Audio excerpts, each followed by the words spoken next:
don't worry about your work, you give it up. What do you want? You want a roof? I'll give you. You want food every day? I'll give you. All you have to do is just sit in one place and be blissful. I will feed you for the rest of your life.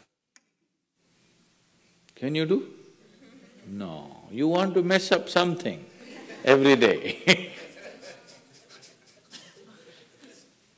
People say they're only working for a living. I said, don't worry, I'll give you shelter, I'll give you food every day, no problem. All you have to do is, I want to see tears of blissfulness every day. That's all the requirement. You don't have to do any work, you don't have to serve me, you don't have to produce anything, nothing. Just sit here blissfully, we'll feed you, we'll worship you. No.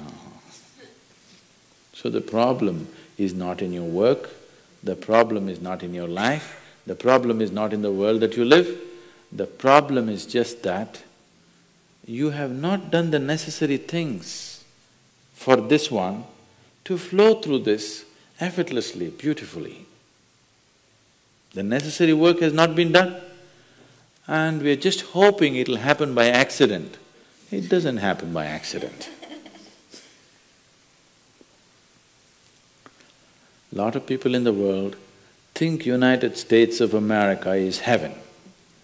But people who live here don't think so at all. Isn't it so?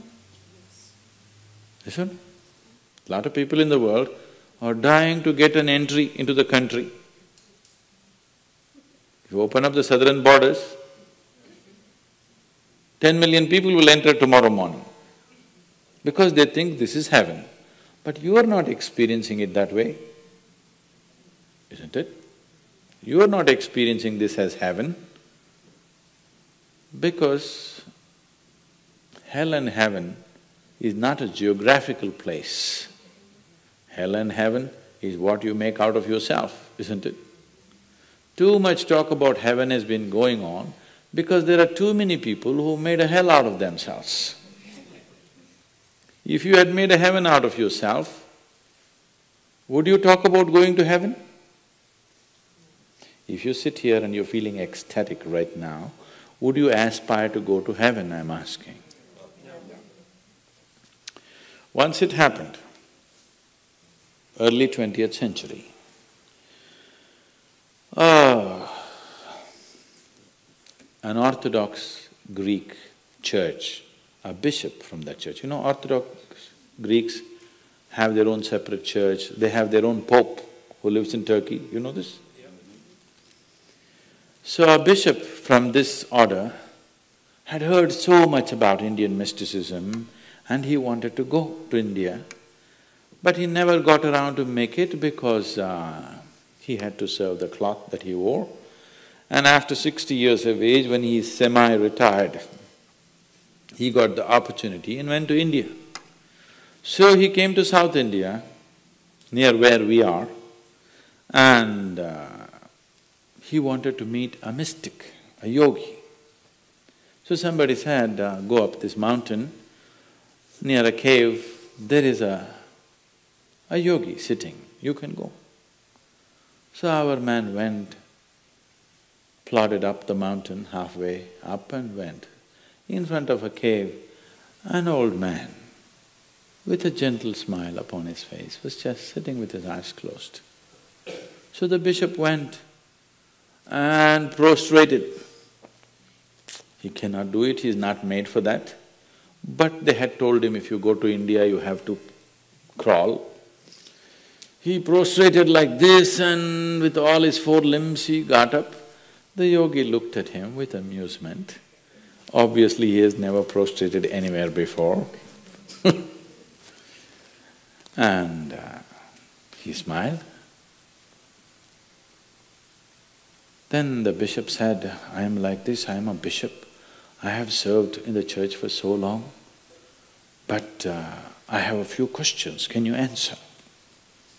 The yogi smiled and said, yes, please, whatever the question. Then the bishop asked, what is life? At the age of 60. What is life? So the yogi closed his eyes, became very blissful and said, life is like the fragrance of a jasmine on the spring breeze. And tears of blissfulness flowed out of his eyes as he was saying this. Then the bishop said, no, no, no. Our Pope has told us life is like a thorn and we must renounce it. And even symbolically, Jesus himself wore a crown of thorns. So, how come you say this? Our Pope says otherwise. The yogi looked at him, smiled and said, well, that's his life.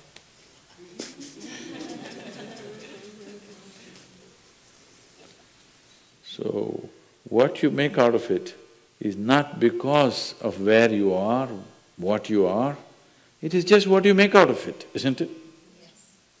So, have you created the necessary mechanism? Have you created the necessary system? Have you created the necessary ingredients within you to make this like the fragrance of jasmine on a spring breeze and not a thorn?